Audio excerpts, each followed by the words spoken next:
the Real Health Podcast, brought to you by Riordan Clinic. Our mission is to bring you the latest information and top experts in functional and integrative medicine to help you make informed decisions on your path to real health. Well, welcome everyone. We're back here again at the Real Health Podcast. I'm Dr. Ron Hunninghake here at the Riordan Clinic.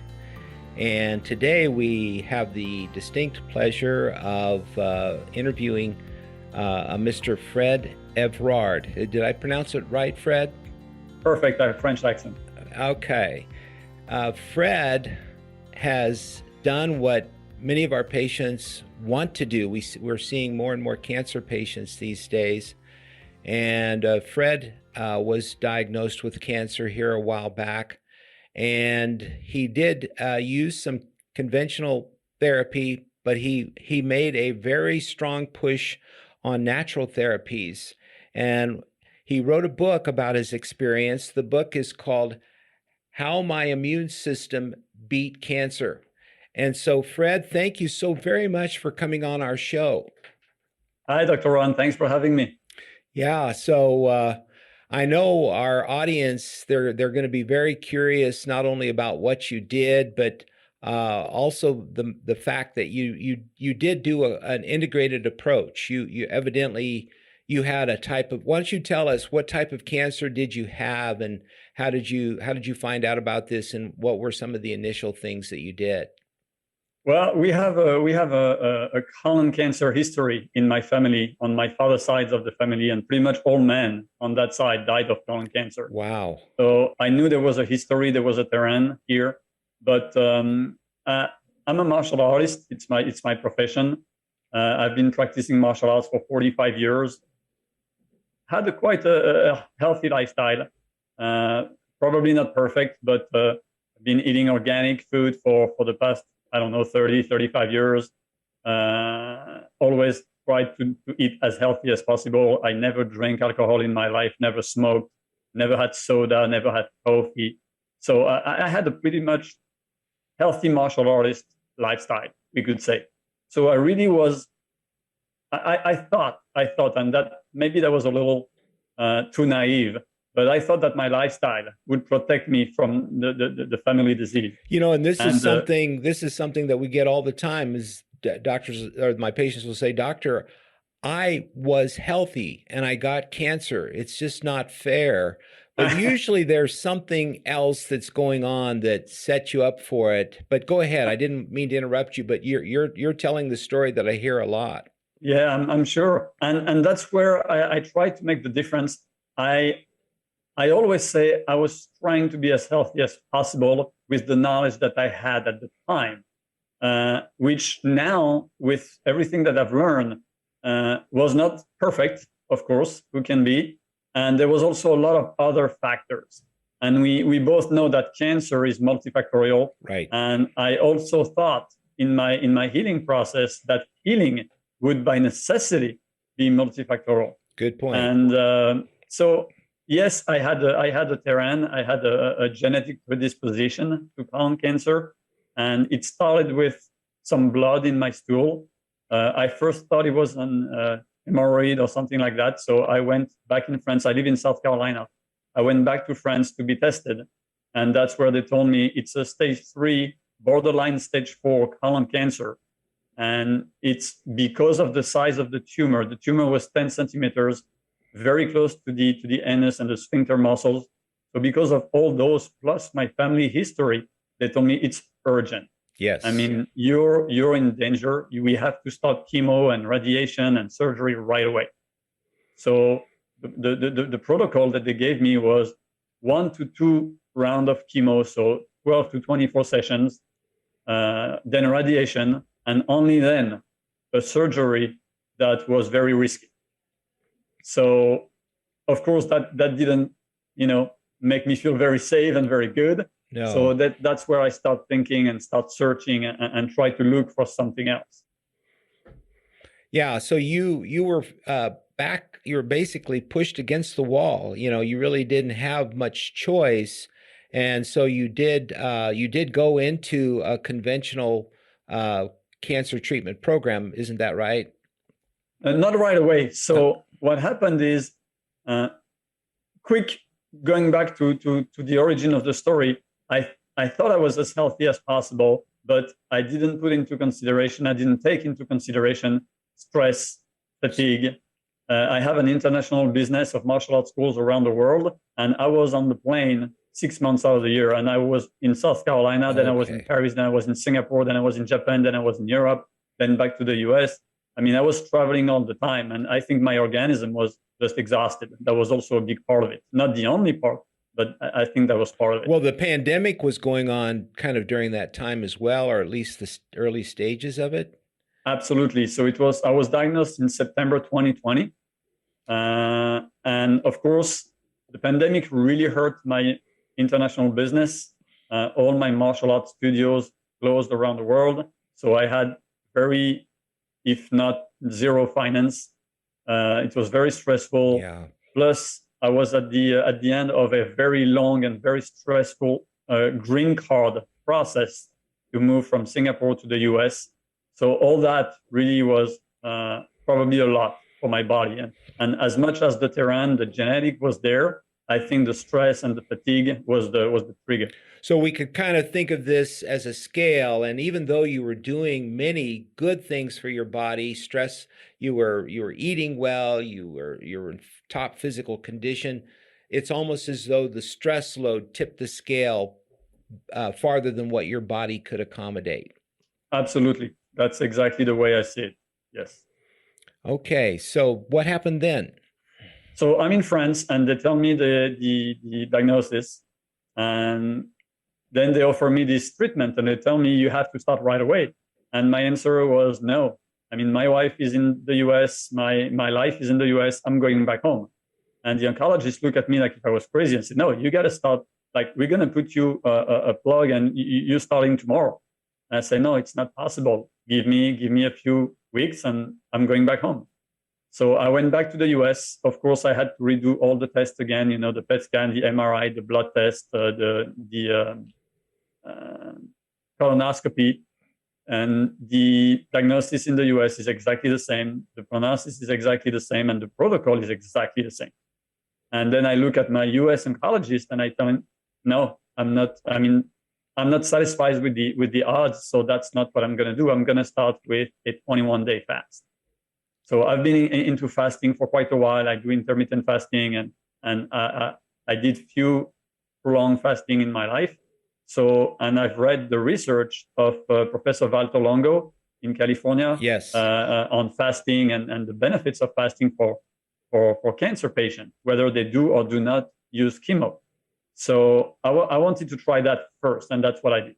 Fred, I started a 21-day water fast. Can I just make a good point for our listeners? Is the other thing is that when people get diagnosed with cancer, especially an advanced cancer like you had, they're like the deer in the headlights. It's such a huge shock to people's immune systems and to their nervous system, and it puts them in a really bad kind of hyper-sympathetic, fight or flight mode, which is not a very good mode to heal in, A.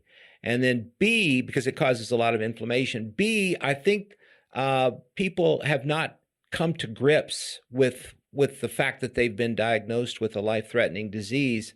And so consequently, they go into the therapy in a kind of fog. And they're not present to what the therapy is doing and what else they may need to do to compensate for the negative effects of the therapy. These therapies are very toxic. And so I think this is a very important point of what you're making. You did this fast as a way for you to kind of step back and kind of take a look at what the situation was and look at at what resources you had in terms of meeting the challenge of this disease. So that sounds like that was that fast, and plus all the benefits of the fasting. There's tremendous amounts there's something called apoptosis. When you fast, your body will kind of clean out the toxins. It'll kind of, the dead cells or the cells that are dying, it'll take those out. So I think this was a very good step that you made. Yeah, and like you said, the first, so it depends the person. The first few days for me, some people it's the first few weeks or months.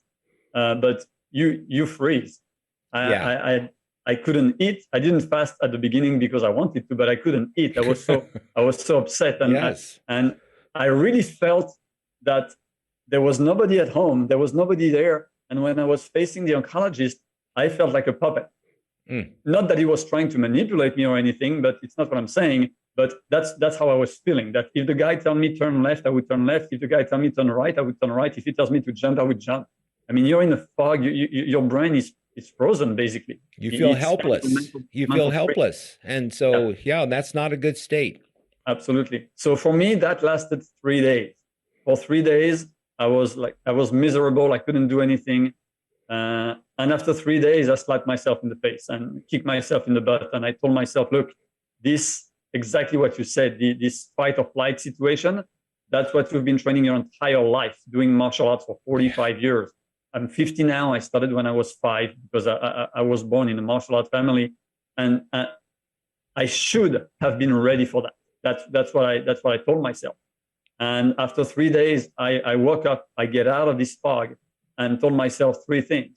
Number 1, this cancer is not going to kill me.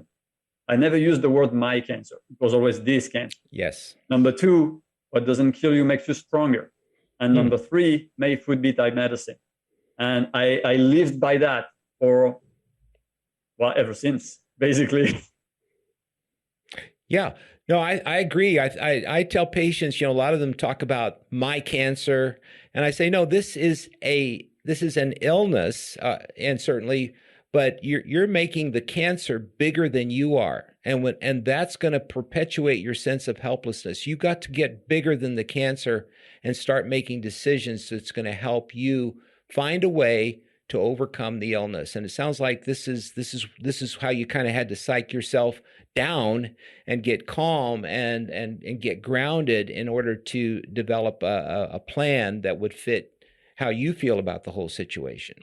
Oh yeah, absolutely. So it's exactly the way I felt. And during the fast, of course, 21 days on water, and I had one little shot of wheatgrass juice once a week. So it was basically almost 100% water. Yeah. And during that time, I was of course exhausted. I started losing weight. I didn't lose that much weight during the fast, but still a little bit. And I started reading. I started reading all the scientific literature that I could find, and I was on the NCBY, and I was on Nature, and I was on PubMed. I mean, night and day. Yes. Reading all the literature scientific scientific literature on fasting and what diet could be best for helping me. And I jumped right after my fast on a very strict ketogenic diet. So that was the beginning of my research and my mental process. Yeah, and we have here at the Riordan Clinic, we've all taken the metabolic approach to cancer under Naisha Winters, and she is again a big advocate of ketogenic because basically you start to starve the cancer instead of you being the victim. Now you're turning the table on the cancer and you're beginning to starve it because cancers thrive on sugar. And so going on the fast and then going on the ketogenic diet, you are depriving the cancer cells of sugar. Absolutely. And Dr. Naisha's research are some of the top research that I came through and that I used to cure myself, along with Professor Thomas Siegfried's research. Mm-hmm. And I really approached cancer as a metabolic disease, something that was in my hand and not something that happens just by accident or bad luck. And that was really my state of mind when I was trying to cure and to heal myself. Fabulous. So what was the next step then? So that's, I started the fast early October, and I fasted for 21 days. After that, I jumped into a very strict, 100% organic ketogenic diet. Of course, I researched all the potentially anti-cancer food that I could include in my diet, and that's all I ate. So that sounds weird for some people, but I basically eat nothing but red meat, organic, 100% grass-fed, grass-finished red meat, tons of vegetable juice. I was juicing because the fibers were hurting me because of my colon inflammation. Yes. And a lot of good fats, olive oil, avocado, coconut oil, grass-fed, grass-finished ghee, stuff like that. And that's all I ate. I had zero cheat days, zero falling out of the wagon for 4 months. In addition to that, I was talking about multifactorial and multifactorial healing. In addition to that, I did a lot of cryotherapy. I was going in the freezing cold water at least 3-4 times a week. I did some rebounding on a mini trampoline to boost my I'm losing the word in English. Not the immune system, the elimination of toxins. The lymphatic system. The lymphatic system. So my goal, and that's why I have the title of the book, How My Immune System Beat Cancer. My goal was to reinforce my immune system and my lymphatic system from every possible angle, physically, mentally, emotionally, spiritually. I was doing deep breathing, positive thinking, meditation, Tai Chi, everything that I could to really beat that cancer and reduce that tumor. Well, and keep in mind for the listening audience, our immune system is what protects us from cancer normally. All the people who don't have cancer, why don't they have it? Well, it's because we have an immune surveillance system. But all the various things that Fred is talking about, like environmental toxins, stress, poor diet, lack of sleep, there's a long list of metabolic factors that weaken the immune system. So basically what you were doing was doing everything you could to strengthen your immune response. Absolutely. So back to October, at the end of my 21-day fast, the tumor shrunk about 50%. It went from 10 centimeters to 5.5. This is before any chemotherapy. I didn't do anything. Didn't even take a painkiller. Yes. Nothing. Yep. So 50% reduction in the tumor after a 21-day fast. I was very excited with the results. And it was pushing me even more, helping me to really believe in what I was doing even more. Yeah. Because when I tell the story here, it sounds very positive and very warrior-like, and I'm going up all the time, but that's not the case. I mean, my state of mind and my emotions were a roller coaster. I mean, one day I was, okay, I'm going to do this naturally. And the next day, no, I'm going to do chemo. If not, I'm going to die. And the next day, no, I don't want to do chemo. And the day after, yeah, I'm going to do chemo.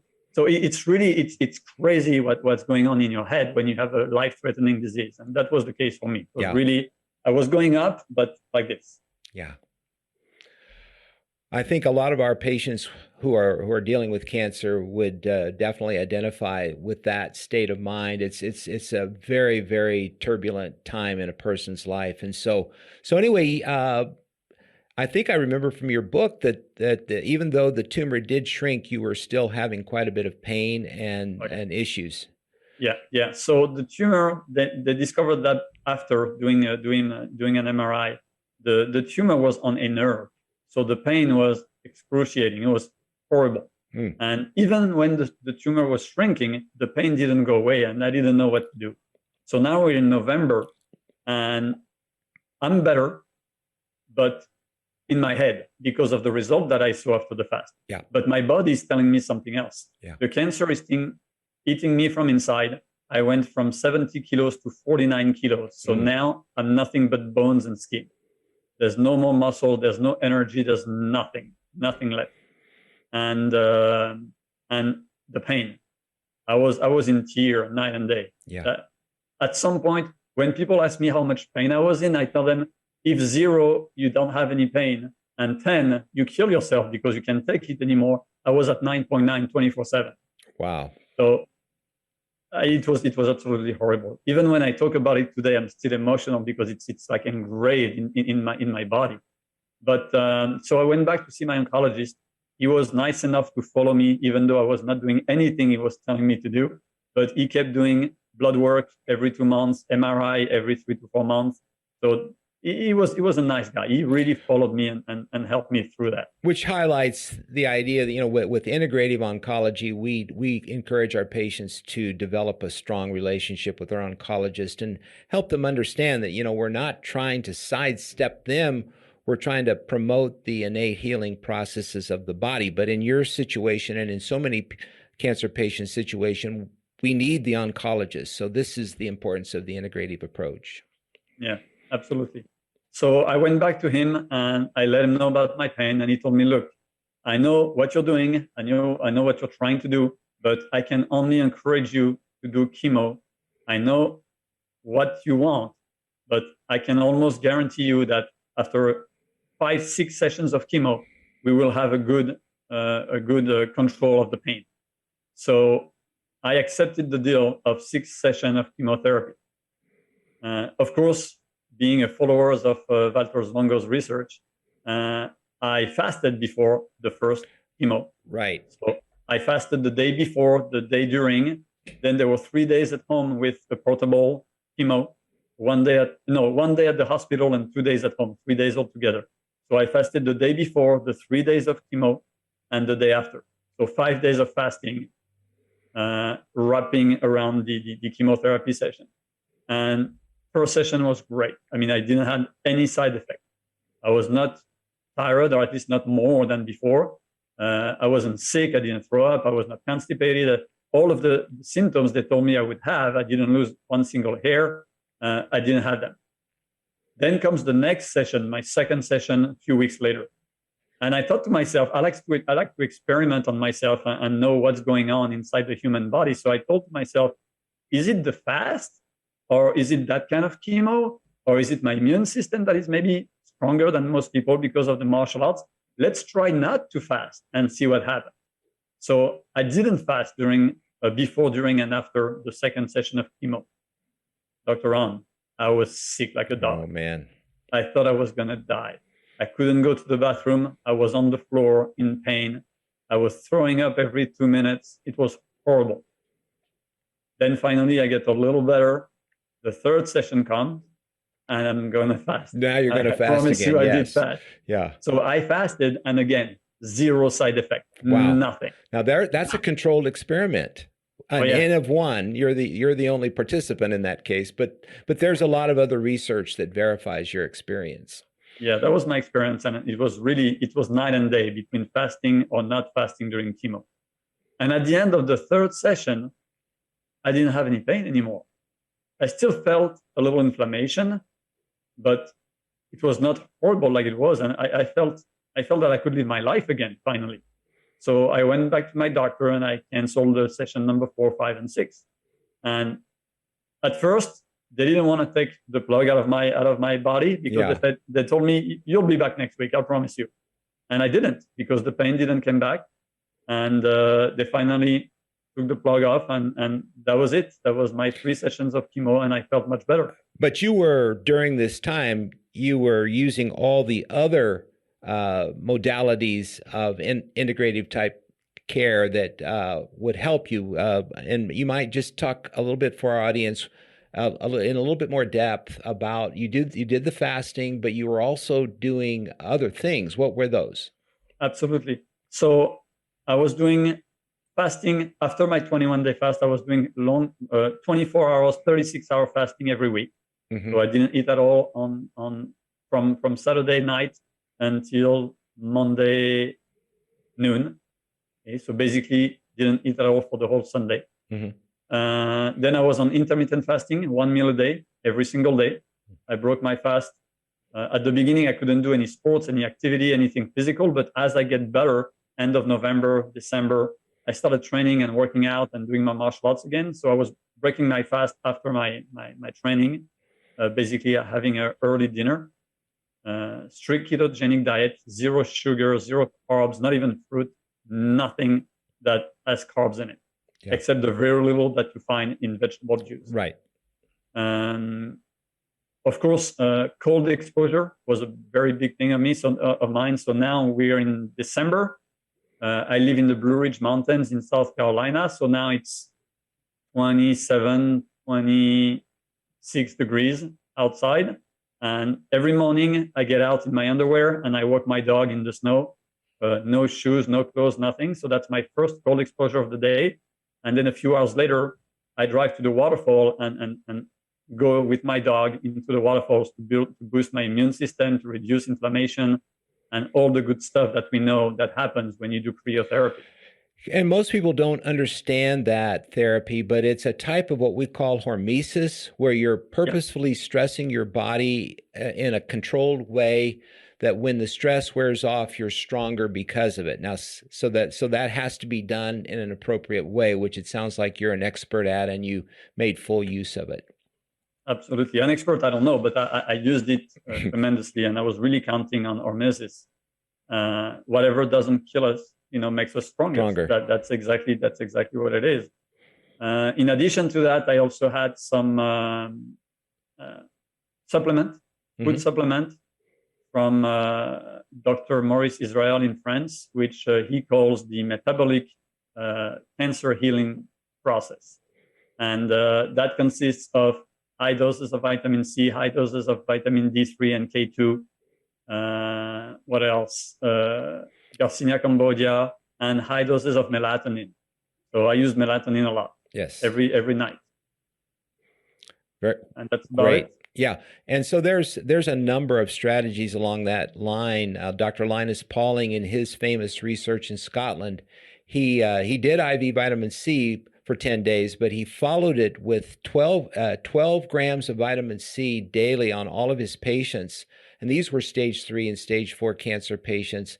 And they increased their longevity by 5 to 9-fold in his patients. So using, and that has to be worked out between you and someone who's an expert in using nutritional supplements. Yes, absolutely. So a friend of mine back in France is a doctor, and he was the one who was giving me the supplements and the dosage and everything that I use. Yeah. And in addition to that, more little things I could say, but things that I was using before in my martial arts life, so to speak. Breathing, deep breathing, going out in the sun every day, every single day. Playing with my dog, having fun, watching comedies, nothing that stressed me. Another friend of mine is another doctor in France, is a psychotherapist. So I was also working on the psychological aspect of cancer. Like I said, everything I could do, everything that I read that could help heal cancer or control cancer, I tried it. And your wife, Lila, what wrote the second foreword of your book, having that kind of intimate support is crucial as well. Yeah. And I talk about it in my book. I said that I'm completely aware that I was in the perfect environment to do that.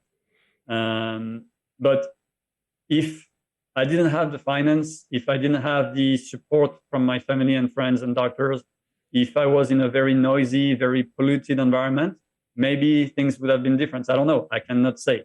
But I was in a peaceful, positive, supportive environment that really, really, really helped.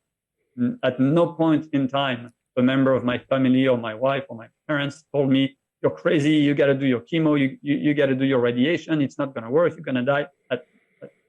They never did that. I was always supported in my decision. Well, it's necessary for people who have an advanced cancer like you did to really pull out all the stops and to, because people ask me, well, what am I going to do? Well, it's not a quick fix. It's not an easy fix, but basically you're going to have to reinvent your life and change all the various aspects of your life that were promoting the cancer, and then shift everything in a direction that promotes your health, your well-being, everything that helps you strengthen your immune system. Because I think the title of your book says it all, How My Immune System Beat Cancer. Well, the immune system didn't do it alone. You had to take control of your life and make some very profound decisions in favor of staying alive and beating the cancer. And by golly, you're a good example of how it can be done if people really put their mind and heart to it. Oh yeah. But like you said, you have to go in it 100%. And it was hard in a way, not so hard because when you know you're going to die, I mean, what choice do you have? Some people ask me, how did you fast for 21 days? Yeah, well, I didn't want to die. That's how. If I had to fast 21 days today, it would be much harder. But all that for an amazing result, because now we are at the end of December, and it's going to be the holidays. So we're between Christmas and New Year, And my mom, who's a pastry chef in France, comes and visits us in South Carolina. And for a week between Christmas and New Year, I completely followed the wagon. So I had cakes and pies and everything that she did for me, and I asked for it. I was feeling so good. The pain was gone. My weight was coming back. I could exercise again. So I was feeling really good. And I just cheated not for 1 day, but for 7 days. Yeah. And at the end of that, I look at my calendar. I feel good. I look at my calendar and I realize that in a month from now is my next MRI. And I start freaking out. And, oh my God, I'm sure I reversed everything. The tumor is back, or at least grew back. And I was really scared that what I did during that week was going to have an impact on my health. So I tried to do another 21-day fast, and I failed. But let me explain you why and how. I fasted from Monday to Friday, and then I ate on the weekends. And I did that for another week and another week. So out of 21 days, I fasted for 15 days. And then was my next MRI. And I didn't know it was going to be my last as a cancer patient. So I go for my MRI, and I wait 3 or 4 days to see the oncologist. And a friend of mine is a nurse at this cancer hospital where I go. And she took a peek at my file and called me and said, look, I don't know what it means. You have to see an oncologist. I just let you know that they don't mention the tumor in the MRI report. I don't know why. Did they forget? I don't know. But that's what I see. And I'm like, I start to get my hopes high. And I'm like, really? What does it mean? Does it mean that I'm cured? And then a few days later, I go see my oncologist, and he's got a big smile on his face. And he looks at me and tells me, Mr. Evrard, you are disease-free. Wow. 4 months exactly after I was diagnosed. So I was diagnosed in September 20, and September 10, and January 9, the doctor told me I'm cancer-free. So how long have you been cancer-free now then? 2 years. 3 years. Okay. Two. 2 years. And so what level of severity, I guess you're going to say, or how tight are you following your schedule these days to stay cancer-free? Almost the same. The difference is once a week, I allow myself some low glycemic index fruits like blueberries, for example. So once a week, I would have blueberries and kefir that I made out of raw milk. And that's my dessert of the week. That's my sweet thing of the week. Once in a while, I have a little bit of carbs. Like my wife is Chinese and she's an amazing cook. So once in a while, I have a rice with her Chinese cooking. But that's about it. Most of the time, 90% of the time, I stay on a very strict, clean ketogenic diet, as low sugar, low carbs as I can.